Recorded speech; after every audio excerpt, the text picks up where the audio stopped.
대영이 아버지도 속이 속이겠어. 퇴직금 홀랑 날렸는데. 그게 무슨 말이야? 퇴직금을 날리다니? 아니 완전 홀라당 날렸대. 부동산 사기로.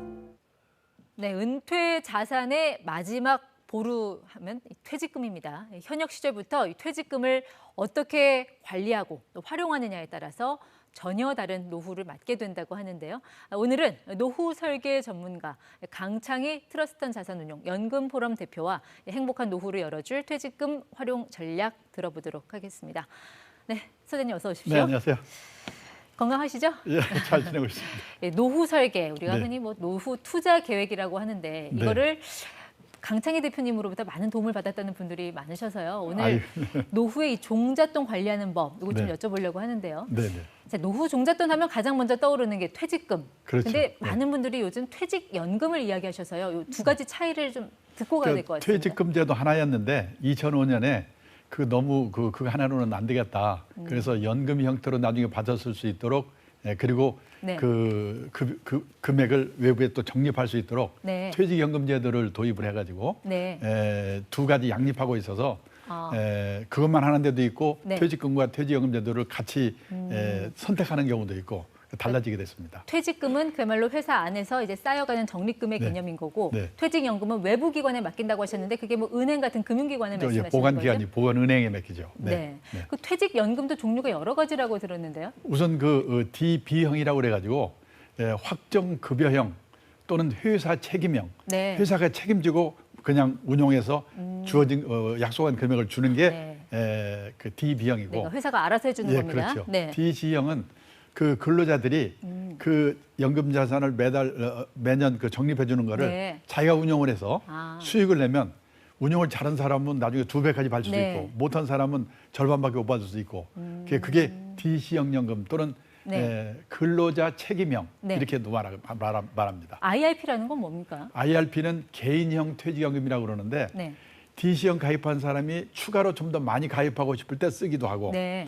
퇴직연금 제도가 도입되지 않는 회사의 근로자라든지 또는 자영업하는 분들 네. 이분들이 세제 혜택 받으면서 뭔가 예. 퇴직연금을 만들고 싶으면은 네. IRP 제도를 활용을 하는 거죠. 그러니까 DC와 IRP의 차이는 네. IRP 같은 경우는 내 돈을 추가로 더 넣을 수 있다는 거. 그러니까 DC와 IRP, 그러니까 IRP도 넓은 의미에서 자기 책임이기 때문에 네. DC형이라고 할 수가 있는데 자기가 더 많이 내고 싶은 사람이 추가로 낼 경우 네. DC형 제도가 도입이 안 된 회사가 또 예. 근무하는 사람이 나는 그 제도가 없으니까 개인형이라도 하겠다 해서 네. 할 경우 그때 알겠습니다. IRP를 쓰죠. 보통은 회사에서 이제 DB형, DC형 정해준 다음에 예. 이제 개인들한테 하도록 가입을 이제 권고하는 경우가 많은데 네. 요즘은 선택도 가능하다면서요. 그렇죠. DB형, DC형. DB형과 DC형 중에서 알아서 선택하세요. 네. 그런 경우가 있는데 예를 들어서 뭐 자기가 선택하고 하는 게 귀찮고 네. 또 임금 상승률이 높은 사람 이런 사람은 DB형을 하는 게 좋고 네. 또 내가 내 책임하에 적극적으로 운용을 해가지고 예. 나중에 좀 많이 좀 받아보겠다. 네. 그런 사람은 DC형을 선택하는데 미국의 경우에는 네. 401K라고 그래가지고 예. 미국의 401K는 우리나라 DC형 퇴직연금이라고 생각하면 되거든요. 그러니까 퇴직연금 예, 제도군요. 예. 401K라는 게. 예. 숫자의 의미는 뭡니까? 그게 그 법률 용어입니다. 401조 K항에 아, 정해 법 있다고 조항이 그래가지고. 401조다. 네. 네. 그래서 그 제도를 그러니까 DC형 퇴직연금 제도라고 생각하면 되는데 네. 도입해가지고 그 주인 의식을 가지고 예. 적극적으로 투자 상품에 활용을 해서 지금 얼마 전 신문을 보니까 미국의 그 퇴직할 무렵에 네. 퇴직 그 자산이 예. 연금 자산이 100만 달러 한 11억 원을 넘는 사람이 한 350만 명쯤 된다고 350만 그러더라고요. 명. 네. 물론 이제 미국은 우리보다 이제 인구가 한 6배 많고 또 소득도 한 2배 예. 정도 많으니까 그런 그렇죠. 점을 좀 감안을 해서 볼 필요는 있을 것 같은데. 네. 근데 우리나라도 네. 적극적으로만 하게 되면은 너무 우리는 소극적으로 관심 갖지 않고 네. 하니까 그렇지만은 한 50만 달러 정도 모으는 거는 그게 어렵지 않다고 생각해요. 우리 돈으로 한 5억 원 정도 모으는 거는 네. 일찍 시작해서 빨리빨리 하게 되면은. 네. 그러니까 이제 걱정 때문에 이제 소극적으로 자산을 운영을 하다 보면 네.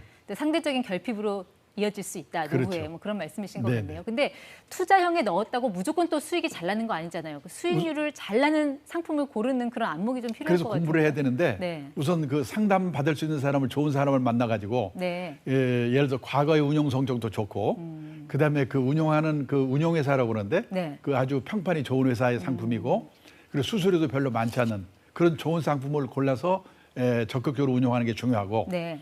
그다음에 이 DC형 퇴직연금은 10년, 20년, 30년 장기로 네. 펀드에 적립식 투자를 하는 거기 때문에 예. 이 적립식 투자의 그 위력, 마력을 알아야 됩니다. 네. 예를 들어서 한 달에 10만 원씩, 1년에 120만 원, 10년에 1,200만 원을 자기 돈을 넣었다. 네.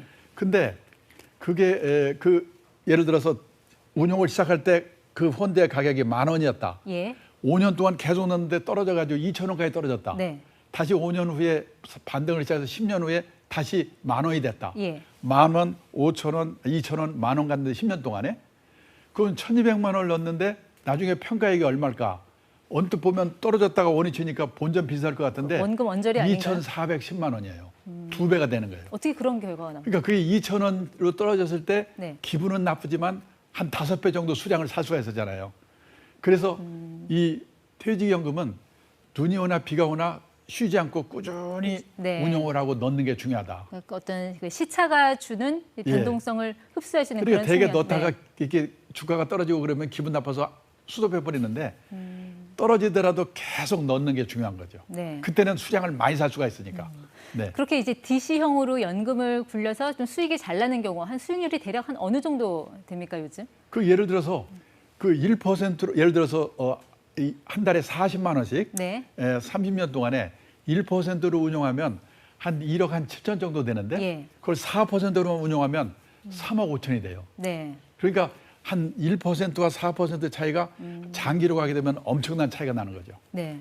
우리가 보통 이제 노후를 위해서 그런 퇴직연금을 이야기할 때 네. 3층 연금을 쌓으라고 이야기하잖아요. 네. 국민연금, 퇴직연금, 개인연금. 네. 그러니까 국민연금을 바탕으로 해서 네. 이제 기초연금의 혜택을 좀 견지하면서 나머지 네. 자산을 잘 배분을 하라는 얘기인데 네. 네. 베이비붐 세대 같은 경우는 대부분의 자산이 부동산이지 않습니까? 네. 이 네. 부동산을 좀 이렇게 잘 활용할 수 있는 그런 방법은 없을까요? 그러니까 3층 연금으로 최소 생활비 확보한 사람은 좋은데 네. 그렇지 못한 분들은 이 집을 담보로 해가지고 주택연금을 받거나 또는 농지를 담보로 해서 농지연금 같은 걸 받아가지고 네.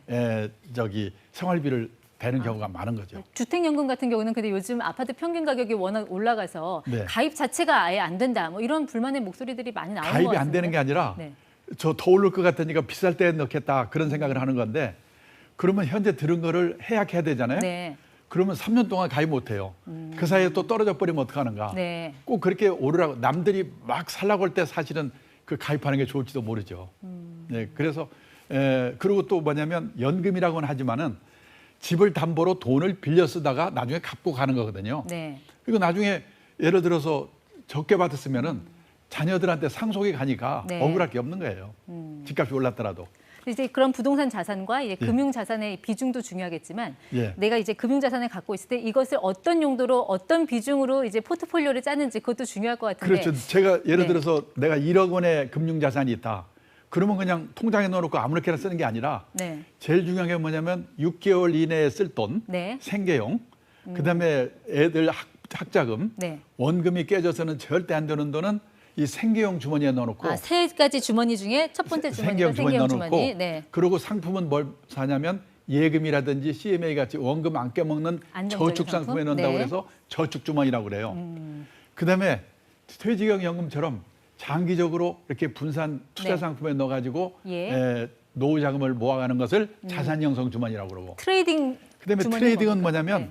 단기 시황 전망에 따라서 오를 것 같으니까 샀다가 떨어질 것 같으니까 빨리 팔고 네. 사다 팔았다 하는 거를 트레이딩이라고 그러는데 이거는 나쁜 네. 건 아니지만 확률이 50%밖에 안 되니까 네. 그냥 오락하는 기분으로 하라고 그래서 오락용 주머니라고도 하고 있어도 되고 없어도 예, 되는. 그렇죠. 네. 갖고 있는 재산의 금융 재산의 네. 10% 이내에서 많아야 20% 이내에서 오락하는 기분으로 하라고 그래서 오락용 주머니라고 그러는데 우리나라는 자산 형성 주머니를 갖고 있는 분은 거의 네, 별로 네. 없고 이 생계형 주머니와 트레이딩 주머니를 왔다 갔다 하고 있거든요. 네. 예금 넣어놨다가 또 뭐 주가 오른다 그러니까 트레이딩 주머니 네. 갔다가 손해 보면 다시 돌아가고 그런 맞습니다. 거는 좀 줄여야 되겠다. 네. 꼭 필요한 게 자산 형성 주머니다. 네, 오늘 참 이 노후 대비를 위한 좋은 말씀 많이 해주셨는데 오늘 네. 뉴스를 시청하신 부모님 세대라면은 좀 네. 자녀분들에게 이 뉴스 네. 다시 보기로 한번 저는 권하시면 좋을 것 그러니까 같아요. 이 연금은 네. 10년 이상 부어야 되고 네. 오래 부을수록 여러 가지 좋은 점이 있기 알겠습니다. 때문에 예. 20, 30대부터 빨리 시작해야 된다. 네, 그 말씀을 그런 꼭 어떤 드리고 싶습니다. 장기 투자로 예. 시차가 주는 변동성을 최대한 흡수해라라는 말씀 네, 여기까지 네. 듣도록 하겠습니다. 예, 지금까지 ETY 강창희 대표와 함께했습니다. 고맙습니다. 네, 감사합니다.